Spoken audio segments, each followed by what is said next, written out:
Hi friends, welcome है आप सब लोगों का अपने YouTube channel Balaji classes by Vajpayee sir में। ठीक गाइस, आज हम लोग पढ़ रहे थे प्राचीन भारत के इतिहास। गाइस हमने पूरा पढ़ लिया था। इसके ऑब्जेक्टिव क्वेश्चन गाइस हम 100 ऑब्जेक्टिव क्वेश्चन लेके आए थे आपके लिए।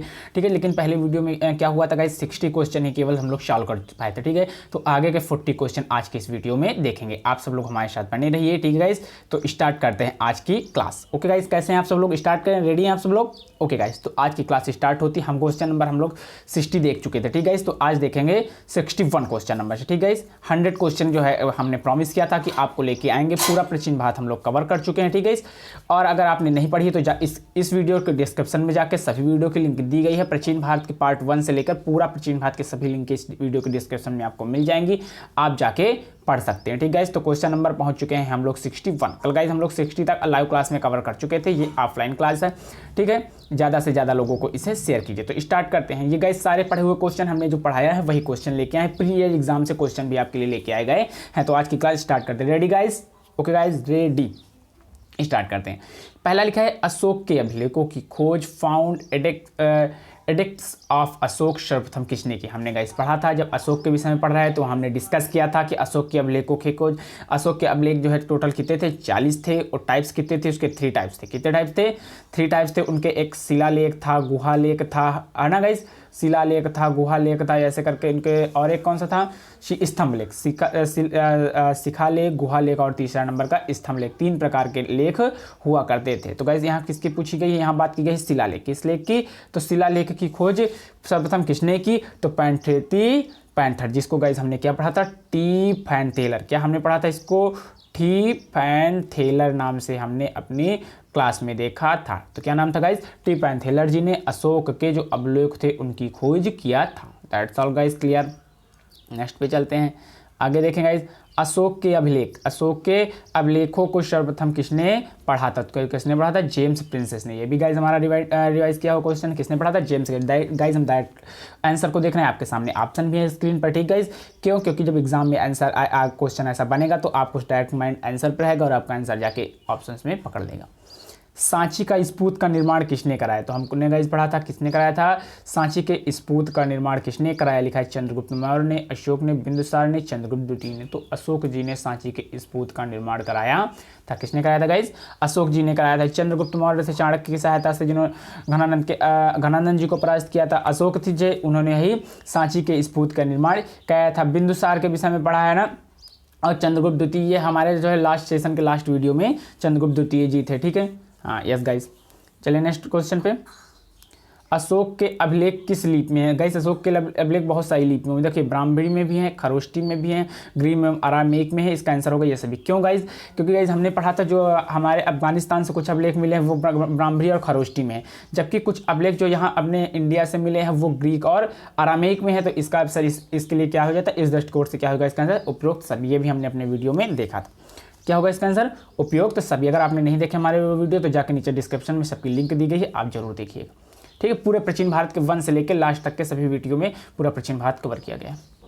चंद्रगुप्त मौर्य को किसको गाइस डिस्कस किया जा रहा है? चंद्रगुप्त मौर्य को सैंडोकोटस किसने कहा? तो किसने कहा था? विलियम जोन्स जी ने। किसने कहा था? देखो यहाँ ऑप्शन है, विस्मिथ है, विलियम जोन्स है, और जॉन फिलिप्स है, जेम्स प्रिंसेस। तो जेम्स प्रिंसेस कौन था? जिसने कि अभिलेख पढ़े थे। जेम्स प्रिंसेस कौन था? अभी हमने डिस्कस किया कि उन्होंने अभिलेख पढ़े थे, ठीक, अशोक जी के। लेकिन अगर विलियम जोन्स का, जिन्होंने चंद्रगुप्त मौर्य को सैंडोकोटस कहा था। किसने कहा था? विलियम जोन्स ने। क्लियर हो रहा है गाइस? ओके गाइस, वेल है। आगे चलते हैं। अशोक के किस शिलालेख, यहाँ अशोक के बाद अशोक जी ने 3 तरह के शिलालेख गुहालेख डिस्कस कर लिया है।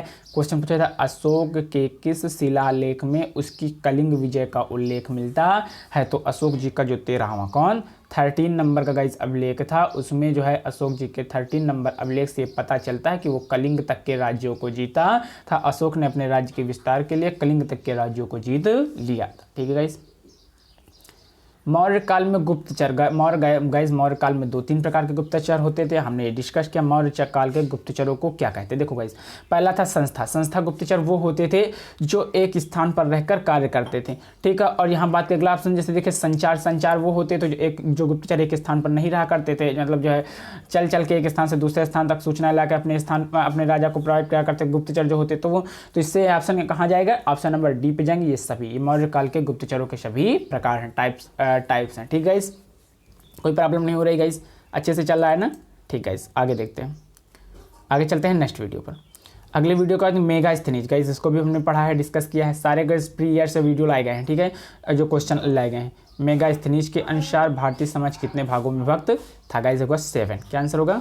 7, ठीक गाइस, 7 यानी कि 7 में विभक्त था। अगला देखें, अगला नेक्स्ट क्वेश्चन में क्वेश्चन नंबर 69 लिखा है चंद्रगुप्त मौर्य। कौन सा क्वेश्चन नंबर? 69। चंद्रगुप्त मौर्य के महल के अवशेष कहाँ से मिले? तो कहाँ से मिले थे? कुम्हराहार पटना से। देखिएगा इस यहाँ चंपा अंग से, कौशाम्बी उज्जैन से, ये सारे ऑप्शन गलत हैं। क्या होगा? तो सही ऑप्शन क्या होगा? कुम्हराहार पटना से ये अवशेष मिले थे चंद्रगुप्त मौर्य के महल के, ठीक गाइस। नेक्स्ट में अशोक की धम्म यात्रा। यस गाइस, अशोक ने धम्म यात्रा की थी, तो इसके विषय में पूछा जाए पहले कहाँ से मिलता है? तो अशोक के अभिलेखों से ही हमें रुम्मनदेही का, कौन सा गाइस, जो अशोक जी का रुम्मनदेही का अभिलेख था, उसे हमें अशोक के धम्म यात्रा के विषय में जानकारी मिलती है। क्वेश्चन तो ये पुटअप हो सकता है कि रुम्मनदेही अभिलेख से। दूसरे पूछा जाता है कि अशोक की धम्म की परिभाषा कहाँ लिखी? तो कहाँ लिखी थी? राहुलोवादा शुत्त में उन्होंने अपने जो है धम्म यात्रा की परिभाषा लिखी थी, ठीक है। लेकिन यहाँ एक इंपॉर्टेंट क्वेश्चन ये भी यहाँ से बन सकता है कि धम्म यात्रा के विषय में जानकारी कहाँ से होती है? तो रुम्मनदेही अभिलेख से। बौद्ध धम्म यात्रा थी, ठीक है। मौर्य काल में लिखा है मौर्य काल में प्रचलित विष्ट था। विष्ट मतलब क्या मौर्य काल की विशेषता थी? विशेषता क्या थी कि निःशुल्क श्रम मौर्य काल की विशेषता थी, ठीक गाइस। भारत में सर्वप्रथम सोने के सिक्के कहाँ गाइस? भारत में सर्वप्रथम सोने के सिक्के किसने चलाए? तो गाइस भारत में सर्वप्रथम सोने के सिक्के चलाए किसने? Indo Greek. गाइस जब क्वेश्चन बात आ गई सिक्कों की, तो गाइस सबसे पहले भारत पे पहला सफल आक्रमण किसने किया था? भाई सबसे पहले जो आक्रमण हुआ साइरस द्वितीय जी ने किया। किसने किया? साइरस जी ने किया, जो कि सफल नहीं रहा। लेकिन जिसके जो अगला आक्रमण किया दारा प्रथम ने। किसने किया? दारा जी ने, दारा प्रथम ने, तो वो आक्रमण सफल रहा। और ये कैसा आक्रमण किनका आकर? प्राचीन भारत में सबसे पहले जो ईरानियों के आक्रमण, उन्हें ईरानियों के आक्रमण से भारत में सबसे पहले लिपि आई जो खरोष्टी और अरामेक की जन्मी थी। ये भी हम लोग डिस्कस कर चुके। और यहाँ सिक्के की बात भी आई, तो सिक्के क्या थे? सिग्लोई। कौन सी जो इनकी मुद्रा थी? सिग्लोई थी, है ना। तो वो मुद्रा सबसे पहले भारत में कहाँ से आई? जब इंडो ग्रीक यानी ईरानियों का आक्रमण हुआ, ठीक है। तो यहाँ भारत में सर्वप्रथम सोने के सिक्के किसने चलाए? इंडो ग्रीक ने, ठीक। ये सब डिस्कस कर चुके हैं। शीशे के सिक्के किसने चलाए थे? गाइस शीशे के सिक्के चलाए थे सातवाहन वंश से। सातवाहन वंश के सिक्के किस वंश शासकों ने चलाए थे? तो सातवाहन वंश के शासकों ने शीशे के सिक्के चलाए थे। Coin of the lead, okay. आगे लिखा है ब्राह्मणों को सर्वप्रथम भूमि अनुदान देने की प्रथा किसके समय में प्रारंभ हुई? यानी भूमि को अनुदान किसने किया है? सातवाहनों के समय। और सातवाहनों के समय की भूमि क्या थी गाइस? जो ब्राह्मण के पास भूमि होती है तो वो कर मुक्त भी होती थी, दैट्स ऑल। रुद्रदामन कौन था? ये शक शासक था। क्या है? रुद्रदामन कौन था? रुद्रदामन कौन था? यह एक शक शासक था। कुषाण शासक नहीं, सातवाहन नहीं, ये सब गलत नहीं है। तो क्या होगा? शक शासक था। कौन? रुद्रदामन, ठीक है। 40 question guys back to back देखें, 100 पे पहुंचने वाले हैं। आगे बात करते हैं कनिष्क। कनिष्क का राजवैद्य कौन था? चरक। अब गाइस यहाँ से फिर एक क्वेश्चन पुटअप होता है आपके लिए, अगर आपको मालूम है तो कमेंट बॉक्स में। कनिष्क का राजवैद्य था चरक। तो चरक में एक पुस्तक थी जिसका नाम था चरक संहिता। क्या नाम था? चरक संहिता, ठीक है। संहिता नाम की एक बुक, चरक संहिता नाम की एक बुक उन्होंने लिखी थी। किसने लिखी थी चरक संहिता नाम की बुक? चरक ने, जो कि कौन था? कनिष्क का राजवैद्य था। ये इंपॉर्टेंट, यहाँ से ये क्वेश्चन पुटअप, ये क्वेश्चन इंपॉर्टेंट बनता है गाइस। यहाँ से इंपॉर्टेंट क्वेश्चन ये बनता है कि जो है कनिष्क का जो राजवैद्य चरक था उसने कौन सी पुस्तक लिखी थी? क्या नाम था उसका? चरक संहिता। ये इंपॉर्टेंट है गाइस, ठीक है। नेक्स्ट क्वेश्चन पे चलते हैं। आप एक बार रिवाइज करते रहिए क्वेश्चन को, हमारे साथ आंसर अगर आते हैं तो आप बोलते रहिए, कमेंट सेक्शन में बता सकते हैं, ठीक है, जैसे आपको रिवीजन होता रहेगा। कनिष्क बौद्ध धर्म की किस शाखा का न्यायी था? महायान। कौन सी? बौद्ध धर्म की शाखा दो भागों में विभक्त, एक हीनयान और अगला महायान, ठीक है। तो कौन सी शाखा का अनुयायी था? कनिष्क बौद्ध धर्म की महायान शाखा का, कनिष्क बौद्ध धर्म की महायान शाखा का अनुयायी था, ठीक है। क्लियर। कनिष्क की राजधानी, अगला क्वेश्चन है 78, कनिष्क की राजधानी कौन सी थी? तो कौन सी थी? पुरुषपुर। ठीक है गाइस, कन्नौज, श्रीनगर, पाटिलपुर, पुरुषपुर। तो क्या थी? पुरुषपुर थी। ठीक है, पाटिलपुत्र नहीं थी। अगला जूनागढ़। जूनागढ़ से प्राप्त संस्कृत का पहला अभिलेख किस शासक का? तो गाइस रुद्रदामन का था। किसका? रुद्रदामन के अभिलेख ज़्यादातर किस भाषा में थे? संस्कृत में थे। तो जूनागढ़ से जो प्राप्त अभिलेख था, यहाँ से क्वेश्चन ये भी बन सकता है कि जूनागढ़ का अभिलेख किसका था? तो रुद्रदामन जी का था। और किस भाषा में था? तो संस्कृत का था। ठीक है, और पहला अभिलेख था। ठीक है गाइस, पहला अभिलेख रुद्रदामन जी का संस्कृत भाषा में। अगला है किस स्थान पर रोम बस्ती मिली? तो कहाँ मिली है? अरिकमेंडू में रोम बस्ती मिली। तक्षशिला नहीं गाइज, अरिकमेंडू है, यही सही होगा। हम्पी नहीं गाइज, और सतारा भी नहीं। तो क्या होगा इसका आंसर? अरिकमेंडू में। ये इंपॉर्टेंट क्वेश्चन, ये भी इंपॉर्टेंट है। अरिकमेंडू में, अरिकमेंडू में गाइज, अरिकमेंडू में मिली थी। ठीक है, अगला बुद्ध चरित, ये भी इंपॉर्टेंट है। बुद्ध चरित की रचना किसने की? Most important. क्या है? मोस्ट इंपॉर्टेंट है, मोस्ट इंपॉर्टेंट है। ठीक है, मोस्ट इंपॉर्टेंट है क्या? कि बुद्ध चरित की रचना किसने की? अश्वघोष जी ने बुद्ध चरित की रचना की। ये हमने अपने वीडियोस में देखा था। ठीक है, इस क्लियर हो रहा है? अगर अच्छे से समझ आ रहा है, एक बार लाइक बटन जरूर प्रेस कीजिए। अच्छा लगे चैनल सब्सक्राइब करके शेयर कर बेल आइकन दबाना मत भूलिएगा। ओके, किस शासक? अगला है किस शासक ने गुप्त संवत प्रारंभ किया था? तो किसने? चंद्रगुप्त प्रथम जी ने गुप्त संवत प्रारंभ किया था। अब ऐसे पूछा जा सकता है, यहाँ एक क्वेश्चन पड़ा था कि शक संवत किसने प्रारंभ किया था? ये भी हमने अपने वीडियो में देखा। इसका आंसर आप कमेंट बॉक्स में बताइए। शक संवत किसने प्रारंभ किया था? क्वेश्चन नंबर 82 का आंसर लिख के बताइए, शक संवत किसने प्रारंभ किया था? भारत का नेपोलियन, क्या? यह भी इंपॉर्टेंट है कि भारत का नेपोलियन किसे कहा जाता है? चंद्रगुप्त द्वितीय है, स्कंदगुप्त है, कुमारगुप्त है, समुद्रगुप्त। क्या आंसर होगा? समुद्रगुप्त। किसे गाइस? समुद्रगुप्त को भारत का नेपोलियन कहा जाता है। अगर पूछा जाए तो भारत का नागार्जुन किसे कहा जाता है? तो शून्यवाद प्रतिपादिका के जनक किसे कहा जाता है? कमेंट बॉक्स में बताइए, हमने बताया हुआ है सारा क्वेश्चन। ठीक है, भारत का नागार्जुन किसे कहा जाता है? ये सही बताइए आप लोग। ठीक है, और जो है बुद्ध चरित्र के विषय में किसने लिखा था? यहाँ क्वेश्चन है बुद्ध चरित्र के किसने लिखा था? एडवर्ड आर्नल्ड जी ने बुद्ध चरित्र के विषय में लिखा था। हाँ, सब पढ़ चुके। चीनी यात्री फाह्यान किसके शासनकाल में आया था? चंद्रगुप्त विक्रमादित्य के समय, जो कि हमारे लास्ट वीडियो में है। चंद्रगुप्त जिसे की चतुर्थ भी कहते थे, शायद चतुर्थ भी कहा जाता था। इसी के समय में चीनी यात्री फाह्यान भारत आया था। मौर्य द्वारा निर्मित सुदर्शन झील जीर्णोद्धार किसने कराया? यानी कि उसको किसने दुरुस्त कराया था? तो और बादल रुद्रदामन ने और स्कंदगुप्त ने। ठीक है, दोनों ने मिलकर। ठीक है, जो एक सुदर्शन झील है ना, पहले इसको बनवाया गया था, फिर दूसरे शासक ने इसकी मरम्मत कराई थी। जीर्णोद्धार किसने कराया? रुद्रदामन और स्कंदगुप्त ने। इसको किसने मरम्मत करी? क्वेश्चन है। भारत में हुड़ों का आक्रमण भी हमने देखा था।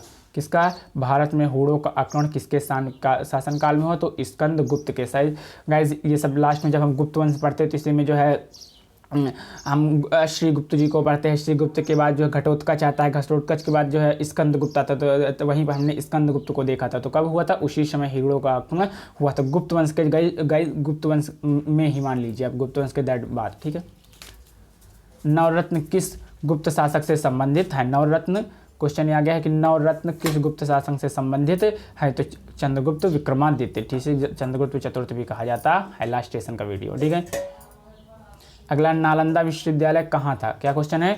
नालंदा पूछा जा रहा है। नालंदा विश्वविद्यालय का संस्थापक कौन था? तो कुमारगुप्त के समय नालंदा विश्वविद्यालय की स्थापना हुई थी। कुमारगुप्त को नालंदा विश्वविद्यालय का संस्थापक माना जाता है। ठीक है, कौन?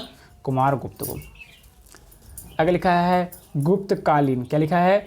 गुप्त काल की बात की जा रही है। गुप्तकालीन स्वर्ण सिक्कों को कहा जाता था दिनार। जो गुप्त काल के सिक्के थे उन्हें क्या कहा जाता है? दिनार। अगला ऑप्शन है कासारपड़। क्या होता था? कासारपड़ वही होता था जिसे जो है चाणक्य ने चंद्रगुप्त मौर्य को कासारपड़ जो है, देखिएगा इस अगले वीडियो में आपको कासारपड़ की इमेज दिखाएंगे तो क्लियर करेंगे। ठीक है, रुपये, दिनार, निस्सक, ये सारे होते थे। ठीक है, अगले वीडियो में हम आपको लेके आएंगे, जरूर दिखाएंगे, जो उसमें ज़्यादा अच्छे समझ लेंगे। ठीक है, लेकिन में कौन सुमेल नहीं, यानी कि कौन सा गलत है ये बताना है। तो पहले सबकी यात्रा हमने पढ़ी थी, रचनाएं भी हमने पढ़ी थी, इसलिए हमने रचनाएं वीडियो में देखी थी। ठीक, उस वीडियो को जाके देख लीजिए।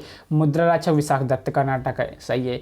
अभिज्ञान शकुंतलम कालिदास की रचना। गाइस कालिदास में की रचना, अगर 9th में किसी ने जो है संस्कृत ली है तो ये पुस्तक चलती है अभिज्ञान शकुंतलम, 9th 10th में चलती है। आगे लिखा है शूद्रक मध्यकटाक्षी, ये तो वही नहीं पता है।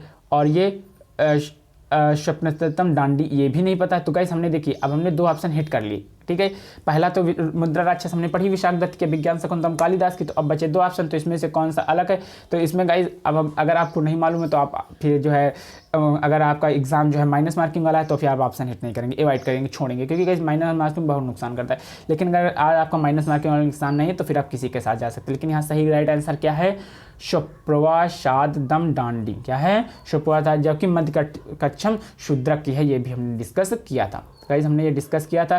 तो अभिज्ञान मुद्रा राक्षस विशाख दत्त की, विज्ञान शकुंतलम कालिदास की, और मुद्रक मृग कच्छम की जी है। तो इसलिए ऑप्शन नंबर 4 ये असत्य होगा, ठीक है। बाल भट्ट किसके दरबारी कब थे। बाल भट्ट जी चंद्रगुप्त द्वितीय के, चंद्रगुप्त मौर्य के, हर्षवर्धन के, स्कंदगुप्त। तो किसके थे, हर्षवर्धन जी के समय में बाल भट्ट जी थे। बाल भट्ट जी हर्षवर्धन जी के दरबारी कवि थे। क्लियर हो रहा है गाइस, अच्छा लग रहा है, लाइक बटन प्रेस करिए, यस। आगे हर्षवर्धन की राजधानी क्या है गाइस, हर्षवर्धन की राजधानी का नाम क्या था, हर्षवर्धन की राजधानी का नाम कन्नौज था। क्या था, लिखा है ऑप्शन थानेश्वर है, कन्नौज है, उज्जैन है, पाटलिपुत्र। सही ऑप्शन क्या होगा, कन्नौज था। हर्षवर्धन की राजधानी कौन सी थी गाइस, कन्नौज थी, ठीक है। चीनी यात्री हेनसांग, यस है, चीनी यात्री हेनसांग किसके शासनकाल में भारत आए थे। तो हर्षवर्धन के समय ही चीनी यात्री हेनसांग भारत आए थे, ठीक है गाइस। चीनी यात्री हेनसांग किसके विषय में भारत आए थे, चीनी यात्री हेनसांग जो है हर्षवर्धन के समय में भारत आएंगे। जो 100 क्वेश्चन होगा उसका आंसर आपको ही देना होगा, उसका आंसर हम नहीं देंगे कमेंट बॉक्स में, ठीक है। आज का क्वेश्चन होगा आपके लिए, कन्नौज के लिए लिखा है। अगला क्वेश्चन है, कन्नौज के लिए हुए त्रिपक्षीय संघर्ष में अंतिम विजय किसकी हुई।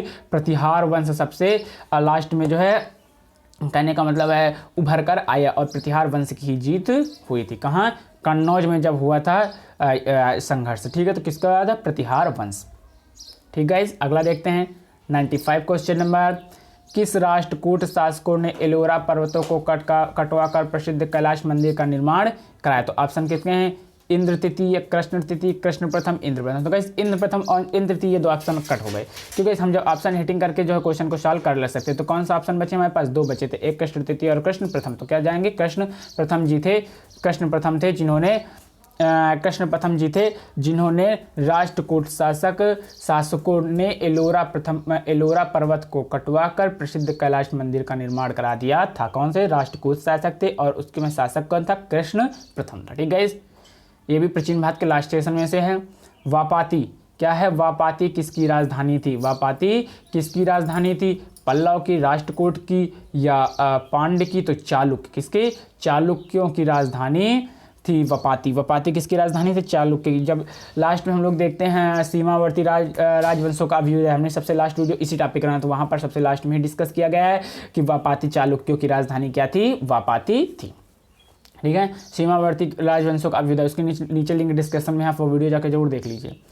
आगे देखते हैं, स्थानीय स्वशासन किसके प्रशासन की मुख्य विशेषता थी। तो चोलों के समय स्थानीय स्वशासन चलता था, किसके समय, चोलों के समय स्थानीय शासन चलता था, इसलिए ऑप्शन होगा चोल। 98 क्वेश्चन, बृहदेश्वर मंदिर का निर्माण किसने कराया। तो राज ने, किसने, राज ने बृहदेश्वर मंदिर का निर्माण कराया था। ये भी गाइस थोड़ा सा इंपॉर्टेंट है, इसलिए इसे नोट डाउन कर लीजिए, ऑनलाइन नोट्स में लिख लीजिए, किसने कराया था बृहदेश्वर मंदिर का निर्माण।